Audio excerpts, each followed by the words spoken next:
Why so many Americans have lost faith. Welcome back to another episode of Common Grounds Conversation. I'm your host, Todd. This is where we talk politics. I give it straight to you. I don't pick a side. Nothing is safe. We talk straight down the middle. I just want to have what is missing, the conversation. So let's get started. When trust disappears, everybody loses. Right down the middle, the American people lose. America has always had disagreements. We've never really agreed on anything, but we do come to the middle, or we come back to the table, and eventually we come up with that decision. We've argued over politics, economics, foreign affairs, foreign policy, taxes, education, and nearly every major issue imaginable. Disagreement is not new. What feels different today is a growing lack of trust. Millions of Americans no longer trust the media. Millions of Americans no longer trust the politicians. Millions of Americans no longer trust government agencies. So, no longer, so some no longer trust the elections. It's not there.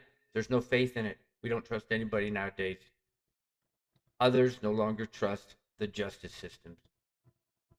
Whether those concerns are justified or not, the fact that so many Americans feel this way should concern all of us.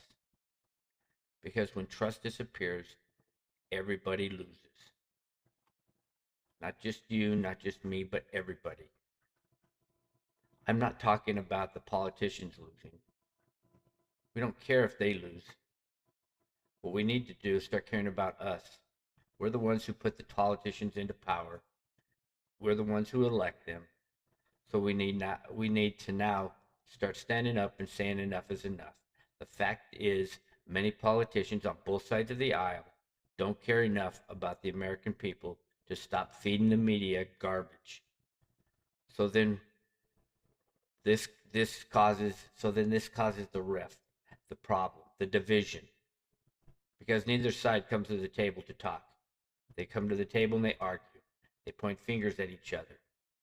This causes the battle lines between the public. People become divided. You have the democracy or the Democrats on one side and the Republicans on the other side. There's no trust. Trust is the foundation. This is the truth behind all Americans. Trust. But the problem is many don't trust what is being told to them. They don't care who's saying it, they just don't trust it. Think about any successful football team. Players have to trust their coaches. Coaches have to trust their players. Teammates have to trust one another. Without trust, the entire operation begins to fall apart. The same principle applies to this country, or to any country, I should say. Citizens don't have to agree on everything or every decision their leader makes. They don't even have to like their leaders. Who does it? Who does? I spent 22 years in the military, and I didn't like half the leaders I worked for, but I respected their position and I did my job. That's what most military personnel does, is they do their job. They may not like their leaders, they may not like their boss, they may not like the mission, they may not like what they're doing, but they do their job. That's what they're supposed to do. Right now we have people in Congress who are bickering and fighting over everything. If you tune in to any of the news media any time of the day, they're pointing fingers at each other and arguing and fighting. Nothing is going to get done when they do that. Our leaders today expect everyone to like them and to respect them. You don't have to like them, but you do have to respect their position. You don't have to respect them, but you do have to respect their position. So all of that is false. Once leaders understand this, that you have to respect the position and not them, then we might be able to start working together a little more. But they do not, but they do need confidence, but we do need to have confidence in the system and make sure that it's operating fairly. Because right now it is not. One side believes one thing, the other side believes something else. And until we all come together on a common ground, we're never going to agree on anything. We're going to be fighting all the time, fighting an uphill battle. Once the confidence starts to disappear, every decision becomes suspect. We sit there and argue about it. Do we agree on it? No. Do we disagree on it? No. Do we disagree on it? Yes. Whatever. The people begin to question everything that is said, and it does not matter who says it. Everything or every headline becomes questionable. Every election becomes controversial. Every ruling becomes political. No one is listening to the message. We need to start listening to the message, regardless of who says it. Whether it's a Democrat that says it or a Republican that says it, we need to listen to the message. If the message makes sense and it's common sense, we need to listen to it. If it's not common sense, then we don't need to listen to it. We need to say, whoa, back up. What are you trying to say? Why are you saying that? Are you saying to promote violence or are you saying to condemn violence? We need to listen to the message and then root out what's actually being said. The impact of recent events have really troubled us all. Over the past several years, Americans have watched major events unfold and have often come away with very different conclusions. And a lot of that depends on who's actually saying it or who's actually promoting the violence, or I should say the event. Some look at the riots and unrest that occurred in numerous cities during 2020 and wondered why certain leaders appeared hesitant to speak forcefully against the violence and destruction. Many of those leaders said, no, that's fine, they're not doing anything wrong. But if you looked over their shoulder while they were saying that, there was violence happening right over their shoulder. Others focused on the underlying issues being protested and believed the broader movement was being unfairly judged and the actions of a smaller number of bad actors, which maybe not, because it was orchestrated by Antifa and BLM, Black Lives Matters. We have to make sure that these groups, to include like the KKK and all these other organizations, are put out of business. These are the ones that cause the problems.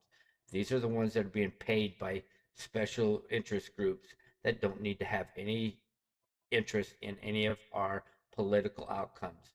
Both sides need to condemn those groups.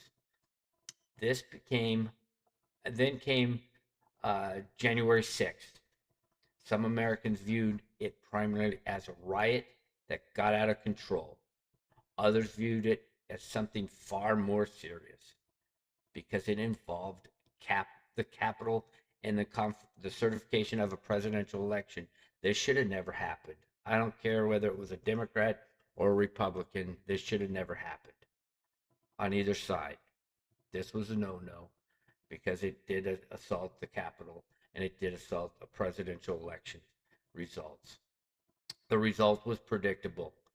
People saw the same events but interpreted them completely different through different lenses, and trust suffered once again. This is where our leaders failed on both accounts. They should have stood up and condemned both incidences, but they didn't. Half of them said, no, I don't see anything here. No, there's nothing going on. Are you kidding me? Where were you? Were you looking through colorful lenses or something? Because there was something happening on both sides of the aisle on both incidences. This should have been condemned by all leaders. I don't care who you were. I don't care what side of the aisle you were on. Both of these should have been condemned because this is what is causing the breakdown between the two different parties.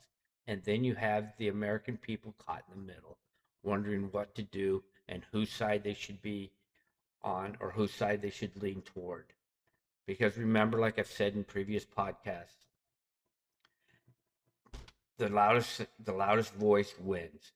And if our leaders are able to break us down into smaller groups, they win because they control us easier if we're in smaller groups.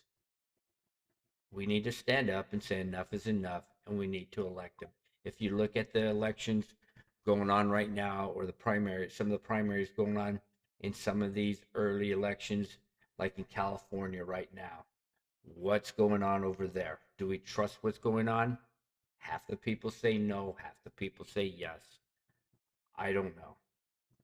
The danger of team loyalty. One of the biggest problems in modern politics is that too many people evaluate events based on who committed them rather than what is being done. And this is our biggest problem. We don't look at what the message is, we look rather at who is saying it or who committed it. If we like the person who committed it, then we're saying, oh, that was okay. There's nothing to be seen here.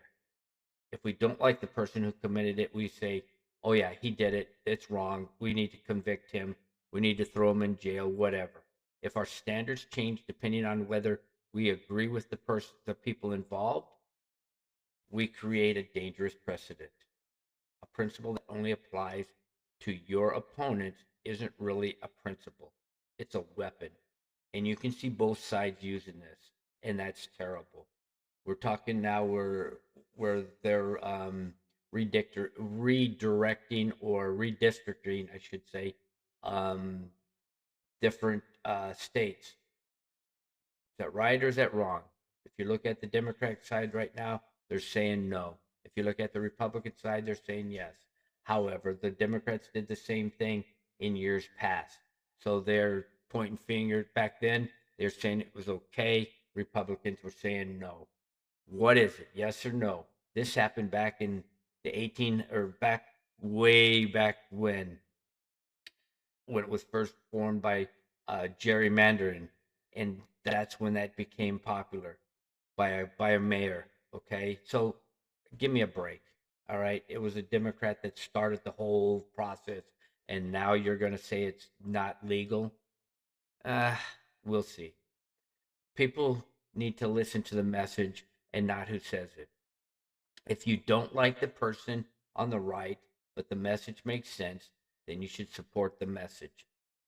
Same goes for if you don't like the person on the left, but the message is right on target, then you need to support the message. Get away from your personal feelings and support the message, because a lot of the times the message makes sense. Okay? Support the message. For example, if you don't like violence and you don't like crime and you don't like people getting hurt, you don't like people getting raped, and you don't like any of that type of stuff, the answer should be no, which is a common sense or most common for people to say no. Okay? Then maybe you should support border security. Depends on what route you're looking for. If you don't mind people getting hurt, or you don't mind violence, and you don't mind your neighbor getting raped, or whatever the case may be, then go ahead and not support border security. That is your call. It is time for common sense. If you have it, use it. The health of a nation depends on citizens being willing to apply standards across the board, and that is common sense. That isn't always easy. In fact, it's often uncomfortable. But fairness is rarely convenient. Building trust. So how do we rebuild trust? It starts with honesty, and and it starts with consistency. It starts with our political leaders coming to the table and having that conversation. The left and the right need to start to talk. The people need to start forcing them to the table. We need to stop listening to things that don't make sense. Common sense is what we need to be focusing on. Does it make sense? Is it what we want? If it's not what we want, then we need to protest that. But come on, let's be real. It needs to be a legitimate protest without violence. But right now, you're getting those two. Right now, we can't get those two in the room, and it's like a cobra and a mongoose. If those two get in the room, it's a bitter fight to the end, and it's bad for the American people. It starts with holding people accountable, regardless of their political party or their influence. We need to start getting those the political parties in the room, the Democrats, the Republicans, and even the independents, and get somebody in there that has common sense to hold those two accountable. It starts with citizens being willing to hear viewpoints that they agree with or disagree with. It's fine to have disagreements. It's perfect. That's what makes us stronger. Most importantly, it starts with remembering that fellow Americans are not the enemy. And the way the parties are going right now, they are forcing the Americans as enemies. They saying if you're not this way, then you don't vote this way. If you do this, you're not that. Come on now, give me a break.